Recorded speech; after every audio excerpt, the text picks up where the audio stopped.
ঈদের নাটক থেকে তারকাদের কার কত আয়? Press the bell icon on YouTube app and never miss another update.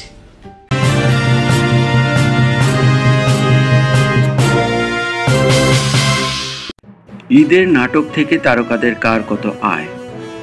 গত কয়েক বছর ধরে গুটি কয়েক অভিনয় শিল্পীর মুখই ঘুরে ফিরে আসছে টিভি পর্দায়। এবারও এর ব্যতিক্রম হয়নি। দর্শক চাহিদার কথা ভেবে অভিনয় শিল্পীদের নিয়ে কাজ করে থাকেন নির্মাতারা। উৎসব কেন্দ্রিক নাটকগুলোতে দর্শকদের ভিন্ন কিছু উপহার দিতে মরিয়া হয়ে ওঠেন নির্মাতারা। সেই ক্ষেত্রে নাটক কিংবা টেলিছবিতে একাধিক শিল্পী কিংবা নতুন অনেক কিছুই যুক্ত করে থাকেন তারা। বেড়ে যায় বাজেটও। এবার ঈদুল আজহায় প্রচারিত নাটকগুলোর হিসাব কষে জানা যায়, পুরুষ অভিনয় শিল্পীদের তালিকায় এগিয়ে আছেন আফরান নিশো। টেলিভিশন ও অনলাইন প্ল্যাটফর্ম মিলিয়ে তিনি অভিনয় করেছেন মোট ৩৭টি নাটকে। নাটক প্রতি গড়ে তার পারিশ্রমিক ৬০,০০০ টাকা। সেই হিসাবে এবার ঈদে তিনি আয় করেছেন ২২,২০,০০০। এরপর অবস্থানে আছেন অভিনয় শিল্পী মোশাররফ করিম। তিনি অভিনয় করেছেন ১৯টি নাটকে।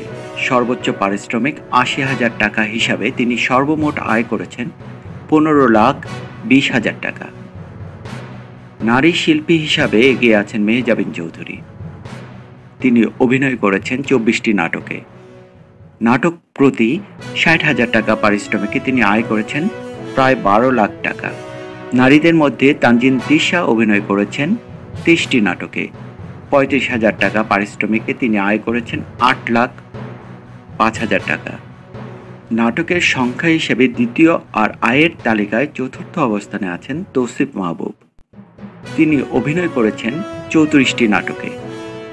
নাটক প্রতি ৩৫,০০০ টাকা পারিশ্রমিকে তিনি আয় করেন ১১,৯০,০০০ টাকা। জাহিদ হাসান, চঞ্চল চৌধুরী, অপূর্ব, তাহসান, নুসরাত ইমরোজ তিশা দর্শক চাহিদায় এগিয়ে থাকলেও আয়ের তালিকায় পিছিয়ে রয়েছেন। এদিকে একাধিক নির্মাতার সঙ্গে কথা বলে শিল্পীদের পারিশ্রমিক ও নাটকের তথ্য পাওয়া গেছে। তবে একাধিক অভিনয় শিল্পীর সঙ্গে কথা বলে জানা যায় তাদের পারিশ্রমিকের কোনো সুনির্দিষ্ট অঙ্ক নেই।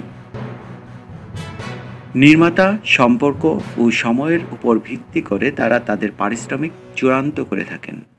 ভালো নির্মাতা বা সম্পর্কের খাতিরে কখনো কখনো তারা পারিশ্রমিক কম নিয়ে থাকেন। আবার উৎসবের সময় যখন কাজের চাপ বেড়ে যায় তখন তারাও পারিশ্রমিক বাড়িয়ে দেন।